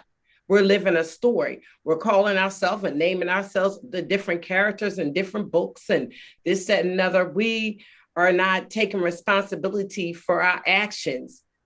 We're saying, we don't look at things as state of minds that's in us physically and mentally. We're blaming it and saying we're going to go here and going to go there, and everything's all over, jumbled all over the place. When it's us, we are the covet, we are the brain. The energy is within us, and the angels that sitting on top is your left hemisphere, right hemisphere, and your left hemisphere. It's just. It's all in you. I mean, so it's just, I guess, how a person may read something and how they interpret things. But a lot of times, like Nepal has said on one of the shows before, even though I see when they say God, they really saying nature. But Nepal said when they say God, they're really saying nature? No, I'm saying it. I said it explained out one time on the show what people, their thought of God, of what they think God is, but they really can't comprehend what they're really trying to explain.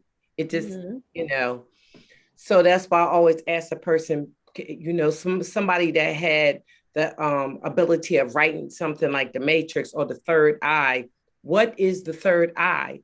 I didn't get the opportunity to ask her that. But of course, I have my own opinion on what the third eye is, but I haven't had a chance to read her book.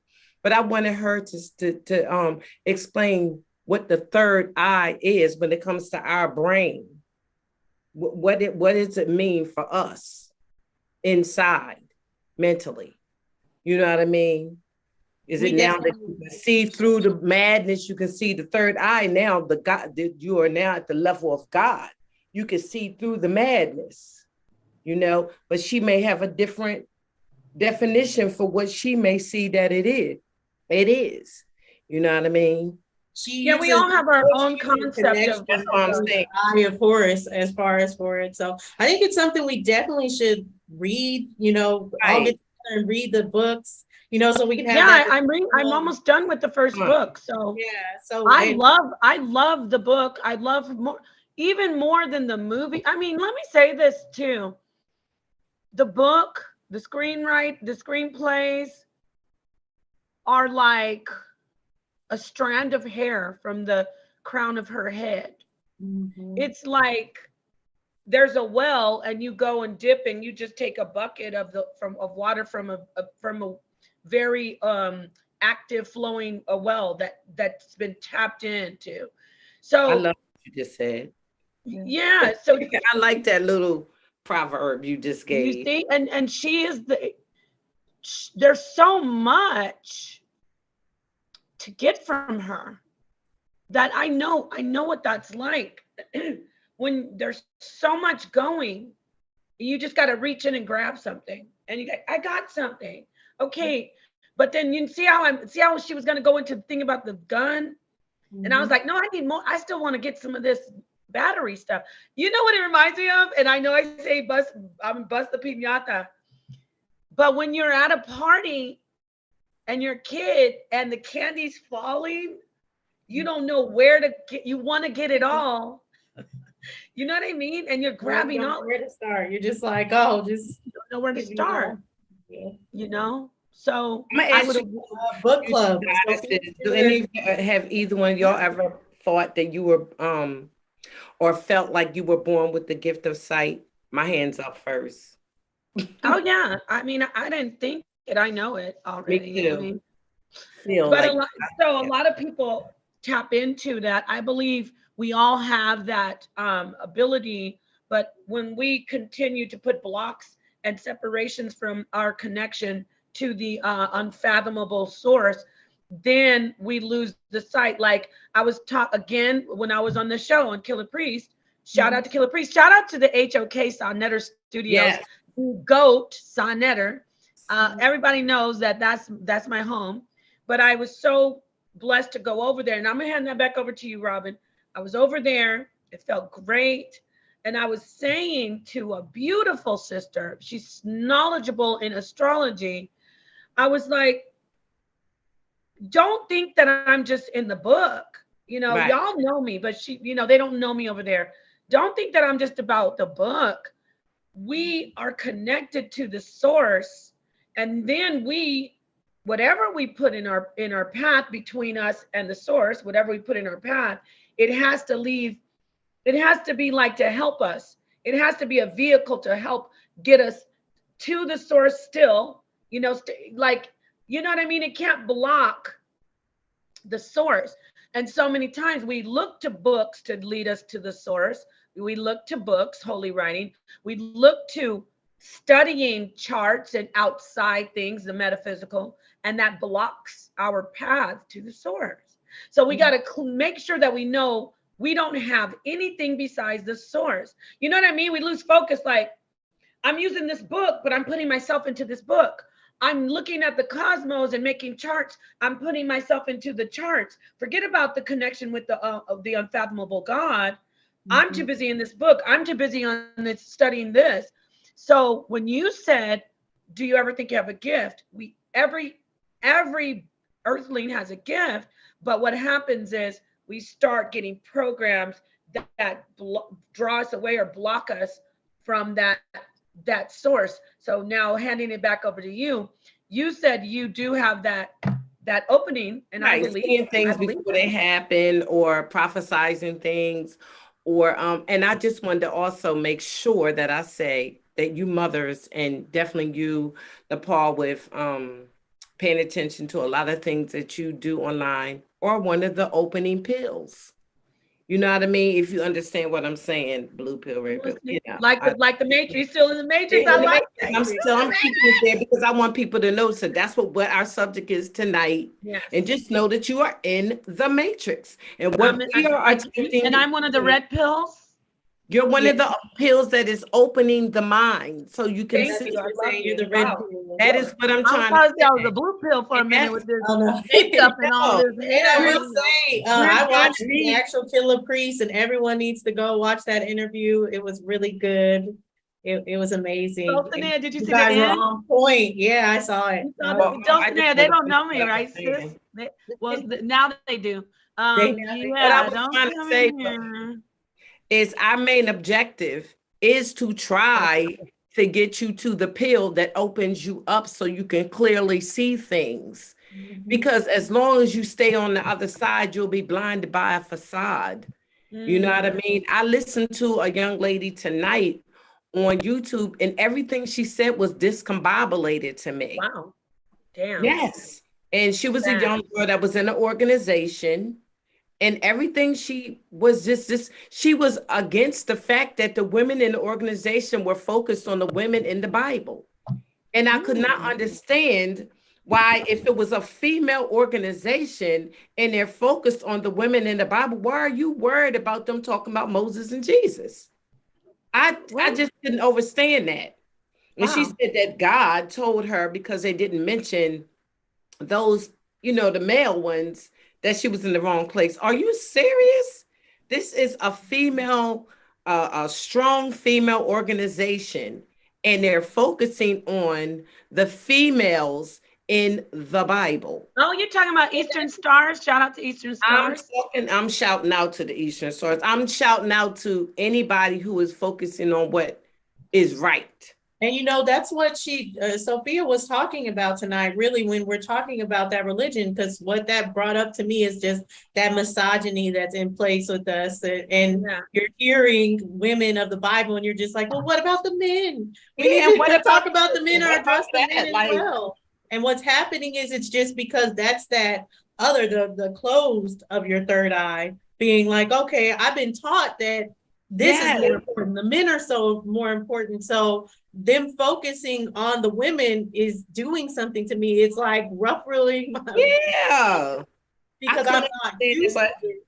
And that's what she was talking about too, that I thought was amazing when she's like, God sends down people to wake them up because we'll never evolve if we do not wake up. So I truly believe that. And I believe that happens in every culture. That's why I don't put down and say, oh, Kemet, you should be in the Bible, or even the Hindus, you should be in the Bible. No, they're all supposed to have specific people for them to bring them forward. And then we're all meeting together as one.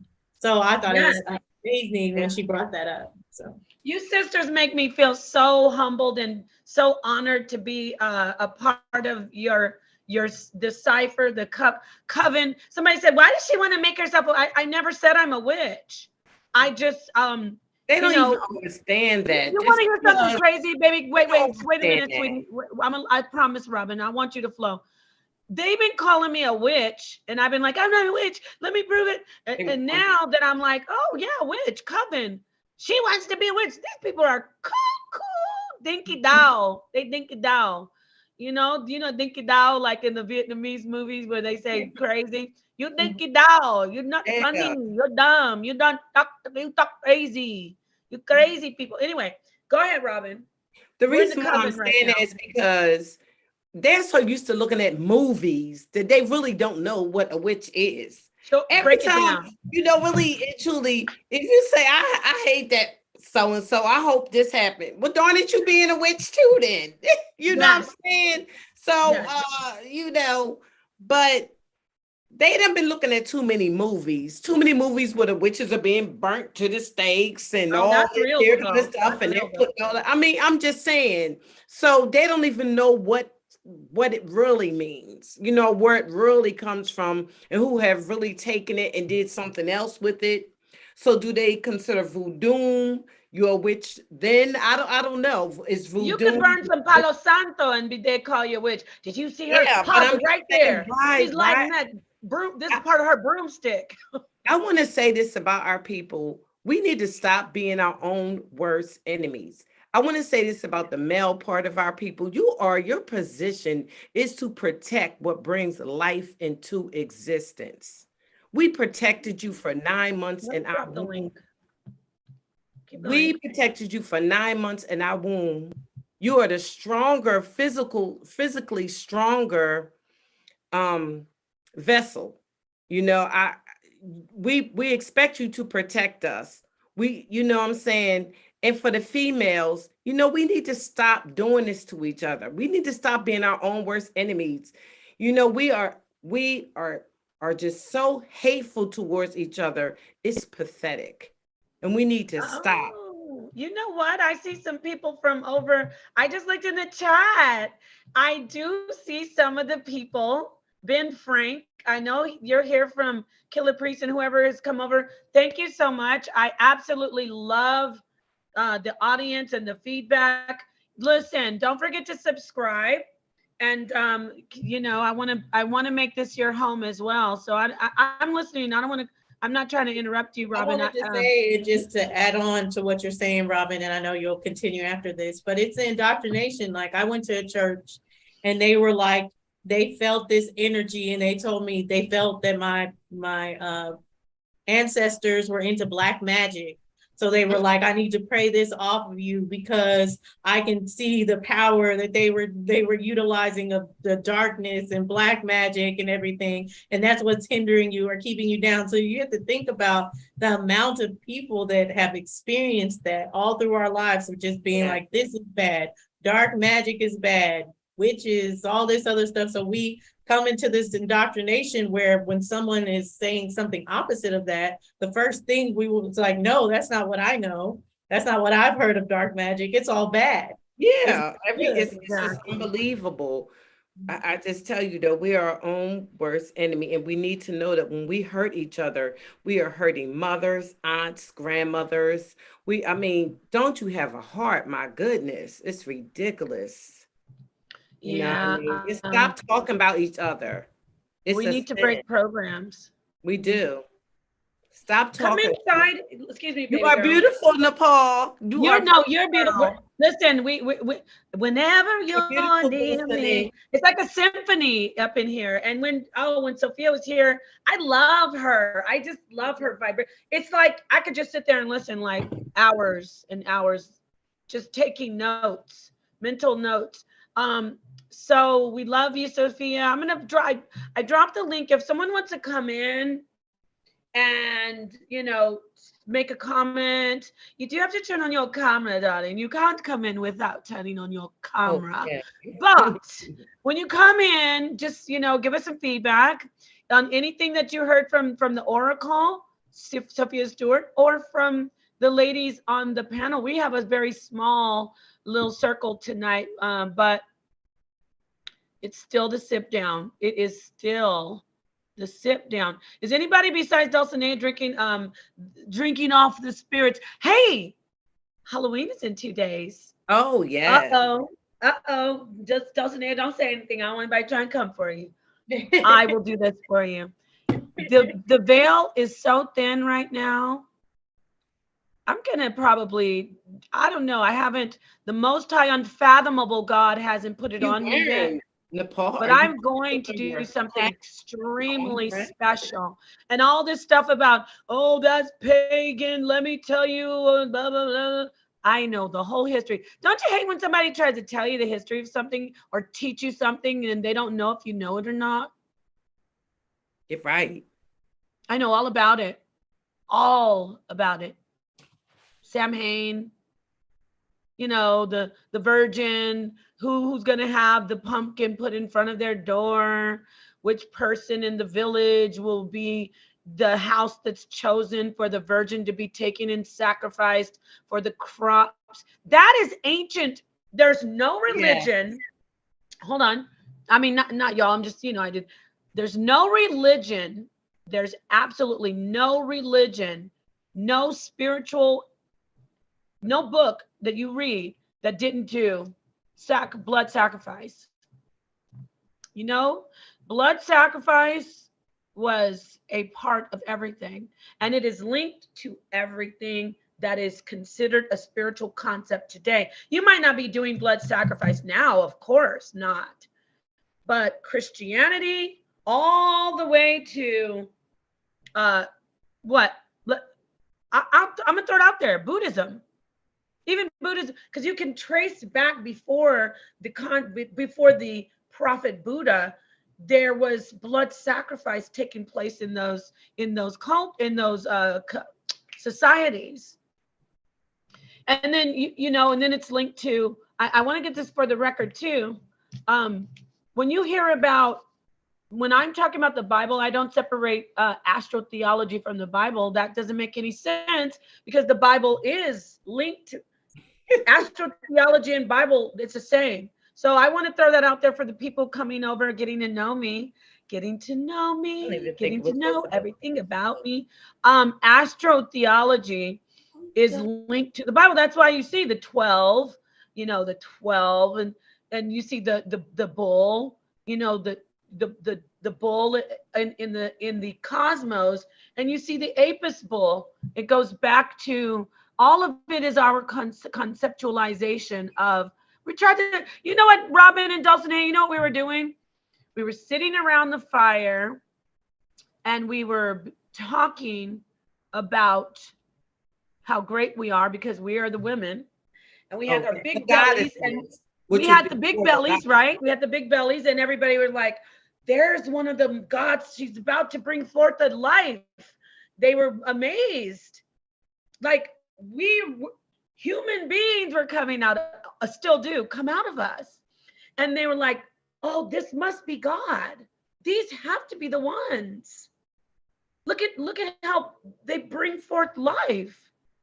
So we sat around with the men and the women and the children, and we talked about the concept of God. Oh, go ask Robin, because Robin knows. She's going to break it all down about, those flickering stars in the sky. You see the fire out, the light in the distance where, we're all sitting together, right? We know there are other tribes people, other people.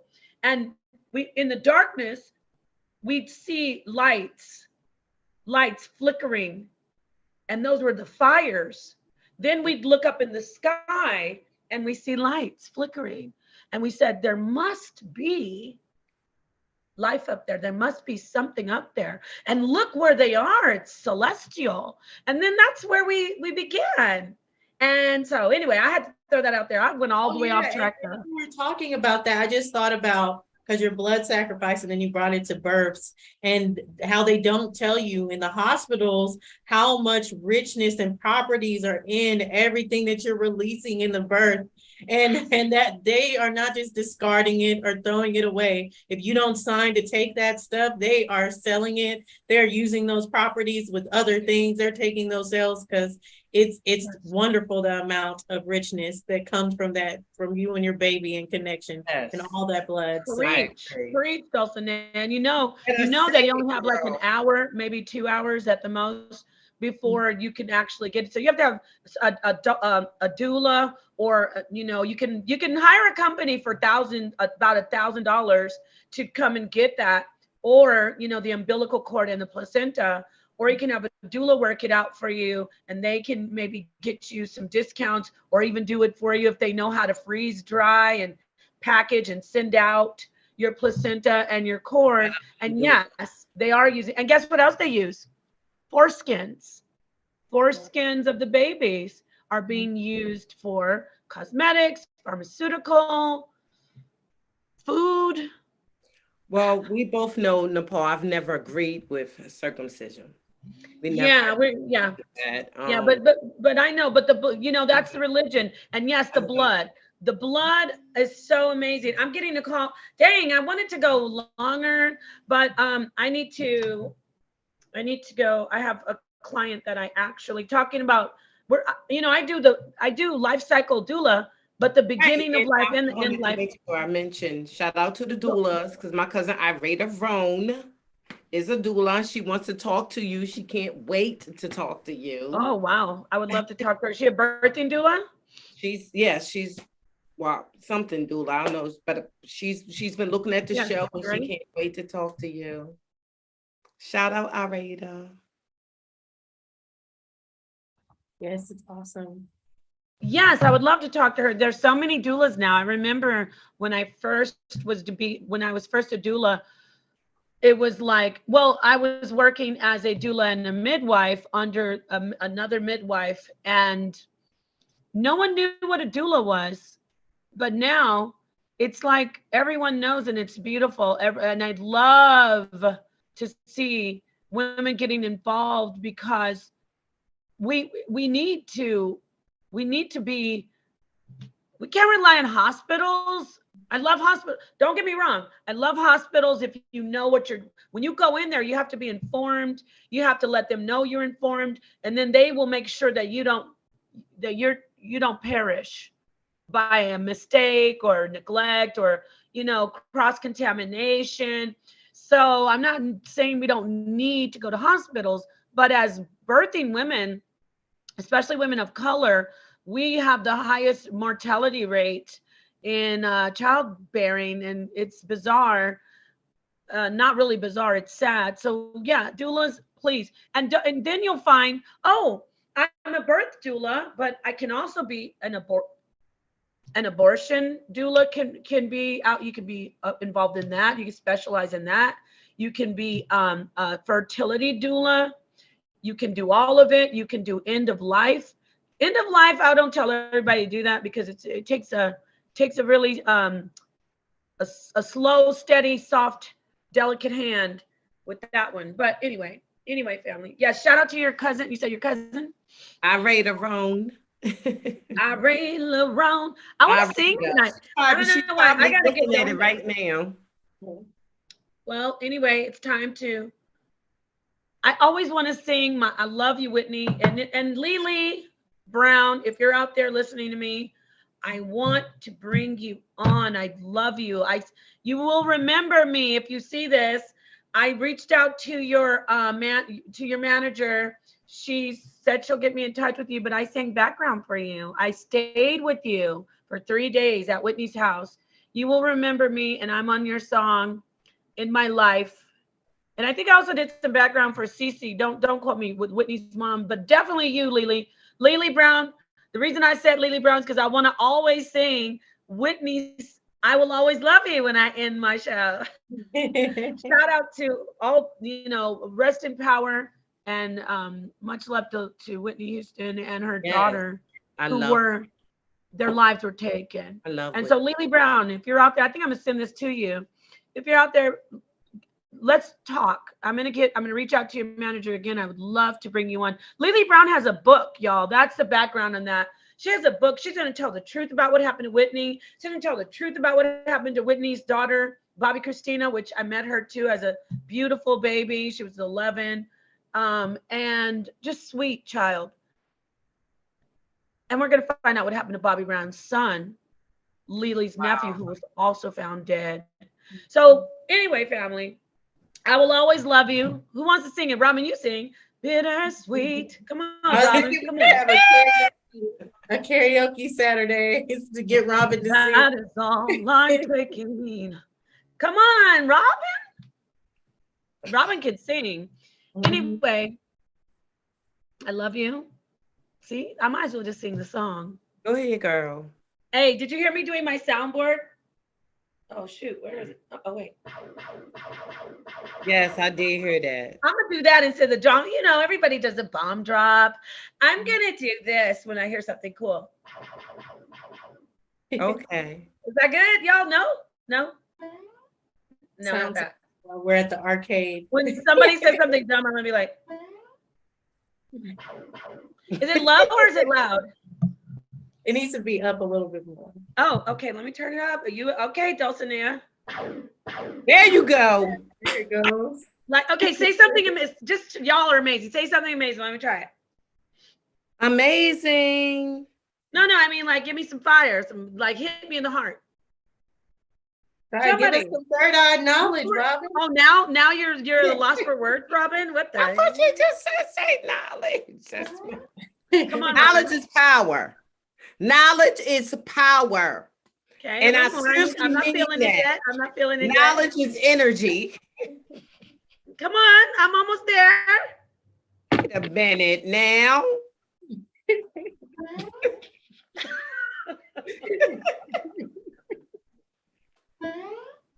Like when somebody's saying something silly, like, okay, one more. Try it. I'm trying to. I want to get the soundboard thing down. You go ahead on and sing the song. Just sing the song. Go ahead, Dulcinea. Break it down. You were saying about the placenta. You were on point. Come on. Give me some more. The blood. I actually did. I didn't have a doula. That was on point. We'll have a doula next time. But why do I bite my lip? Like, oh my God. I gotta stop biting my lip. I'm like, yeah, I gotta be straight faced, like I'm not even doing it. What was that? Be God or somebody. Wow. Oh, I do have one for God. Watch. Okay. Let me see. I'm trying not to turn. Thunder. God approves. Wow. Like my grandmother used to say. God thinks it's okay. You may. So let me see. Robin is a fire and she's beautiful. And you know what? Dulcinea is the truth. She's beautiful, awesome sister. And is that correct? Ooh, God has spoken. Remember y'all last time? I don't want to trigger you, Robin, but you're like, remember we were like the rain and was that a good one? Let me see what the chat thinks about that one. I have to look at the chat. Y'all are you looking at the How do you like those? Sorry, I stopped typing, but just remember. What do you guys think about this one? Wow. It sounds like a toilet flush. Sounds like a. Oh, that's blasphemy. I could hear the thunder. I could hear it. Yes, what I said at first. It's like It sounded like thunder. Lightning. What? I said, yeah, it sounded like thunder. Okay, I don't know if I should use Have that you one. been 'cause I don't wanna do older or that. anything? And like with going away from what you've been taught, Robin, have you ever gone out in the rain or anything? Have you ever danced in the rain or anything? Oh my God, I Like- love to do it. I always want to feel one with nature. I always want to, yes, I do that. I go out in the rain, I talk to nature. I do. I just do. I love to do that. The rain is calling you. Yes, she is. Let me see what else I got. Oh, so I got this one. I'm gonna start using it. Oh no, not that one. I don't really like that one. This one. I gotta start biting I my like lip. that I gotta start biting my lip. Yes, that's good. Isn't that better? What do you think? The glass break. I love that glass break. Sonnetter. Shout out to Sonnetter. But what do you think? Is this one good? Like, no? You sound like somebody's shooting. This is me shooting all the haters coming at me with my razor gun. Behind you. Yeah, I got it. All right, they're gone. All right, family. You Peace. shot them I'm just letting you know you shot them tonight, baby, because you look so beautiful. Do I look beautiful? You look beautiful too. Yes. Isn't it funny how we love each other's faces and body movements? Dulcinea. I like your movements. Like Dulcinea's so like I am. God. I just did anything. You're just so regal. You don't move. I I love move around a every lot. week. Like I said, it's like so refreshing to get here every week. I know Emotion's gonna feel some type of way that she missed out. Oh, she missed it. And Naftali too. I didn't know, listen, these shows are for us and for the people. It's not just about the red pill. it's not just about, it's not just about building it up, trying to get that clout. I like to be real with people. It's not just about that though. The microphone, you better go, girl. It's not just about that, family. It's about the build and the feeling. Like I'm on Zoom this time. I'm usually on StreamYard, but I should have done Zoom because I knew I'm telling you, Sophia Stewart, she connects with my mind. Something said, Napa, don't do StreamYard tonight. Because it's going to be hard for the Oracle to get on. And I said, I'm going to go ahead and make that choice. Remember, Robin? So I make that choice to do StreamYard. But look what happened. We lost an hour. But anyway, I just want to say it's for the people. It's for the panel. It's for building sisters and brothers and just that vibration of the darkest minds of the light. I think I'm always holding. I'm gonna hold this the whole time. So when did you discover that you were a mastermind and that you had psychic abilities, Robin? From the moment I could speak. Wow. I can't really hear you because From the your moment mic I could isn't- speak. You need to pick your mic up like me. In fact, I'm going to make a rule that all of us have to hold our mics like this. All of us are going to have to hold our mics like this. Next time, you're going to see us all holding our mics. Oh, wow. So if you don't have a mic and you just have like earbuds or I whatever, go get my you're going to mic, have to my, like put your mouth in. Don't you hate when you have to do that? Like, yes, I'm right here. Anyway, family, I'm just joking around. I know if you stayed with us this long, I love you. Thank you for joining us. Yeah. And we will see you. Go ahead and you want to close out, tell us where we can find everybody, and then I'm going to close the stream. Well, you can find me on Facebook whenever I'm on there. Come on, Robin. What's it called? Oh, it's under Robin Rochelle Q Redden. Sister Freedom. Just put Sister Freedom in it and it'll come up. Sister Freedom. Yes, thank you. What about you, beautiful Dulcinea, beautiful Robin, beautiful Dulcinea? What about you, Queen? Yes, you can find me on Facebook and really all social medias. If you put Dulcinea in, you'll be able to find me. And then soon, I keep saying soon, but in the next couple of weeks, I will have my first show up on my YouTube channel. You'll be able to just put in Dulcinea Hadassah Aura, and it's going. Dulcinea Hadassah Oro. Dulcinea, You don't have, you doing what I'm doing. You want to, doesn't it? You look at you. You're like me. I have my black background. You usually have amazing background. What happened? I blurred it before. Yeah, I did. Well, because it's with StreamYard, but because it's like Zoom, I had to figure out how to do it on Zoom. You can go into settings. Yeah, I just haven't. I don't know why I can't see settings here either. Go down at the bottom to settings. Aww. Oh, look at Robin trying to show us her real background. No, I was trying to get I love it. Look at that. Oh my God. Robin's home is like a museum. Yeah, I have my client calling me again. I'm dealing with, she's doing end of life. So I have to go on over there. Okay. I love it, Robin. You're amazing. Isn't that we have to do a tour of your home one day. Yes. And just let people see all the amazing stuff you have. Okay, family, this time I really am going to close the stream. I hate doing this. Bittersweet memories. I said memories. My bad. Bittersweet memories. Isn't that funny? We're going to do a show on breasts and breastfeeding. Yeah, we are. We got a lot lined up for you, family. The Bible is full of scriptures on breast. And you know what? Everybody loves breast. Heterosexual women, heterosexual men, homosexual women, homosexual men, babies. Everybody loves breast. They're phenomenal. That's right there, a mystery in itself. And with that said, I'm going to close out. Wait, let me see if there's any approval. God agrees with me. I knew she was going to say, I would like you to get a feminine roar too. Get to feminine. It is feminine. All right. I love you all in the chat. Thank you so much for tuning in. And thank you. You're very beautiful too. The ones out there saying that. And I love Sophia Stewart. She is truly the oracle. She is truly beautiful. Love you, Sophia. Yes. We're going to have her back. I really would love to have her back. Please donate to her Cash App, her Zelle, purchase her book, support her in every way. Thank you to my beautiful mods who continue to stay with us and keep sharing, even though it's over 2 hours. And that's it. Thank you for tuning into the Sipdown. Wow. And we will see you next.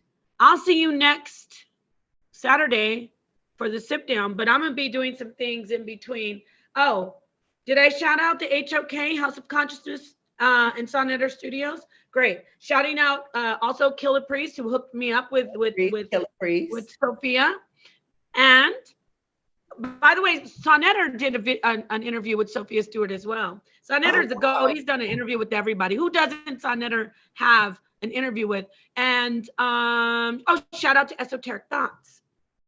That's it. Yes, shout out to Esoteric Thoughts. Yes. All right. I love y'all. Peace. That's a part of our network. We're getting, we have a new network. Well, actually, we have Sonnetter's HOK, House of Consciousness, always. That's the GOAT. And then Sonnetter Studios. And then we have a new thing that we have. It's Gnosis. We're going to bring in other channels into the network. And we're doing Gnosis Entertainment Broadcast.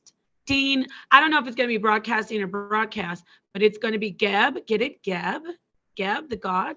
So anyway, we're doing big things over here in the HOK, House of Consciousness, and on the Sipdown. Asked if we want to do it on the radio. On the radio. Why do you got me singing? Goodness. I don't know the words, which is da da da da da da on the radio. Remember that song? Wait, I don't even know the words. I just, because I only heard it, my dad and mom would be playing it. It was Donna Summer. I feel like getting the words and singing that. Can I close out with that? Nah, that wouldn't be professional. I already did it though. The words. Donna Summers. That's the Summers. All right. Peace to the darkest minds of the light. Until next time, thank you for tuning into the Sipdown. We love you. I'm ending this. I really am ending it. I'm ending it.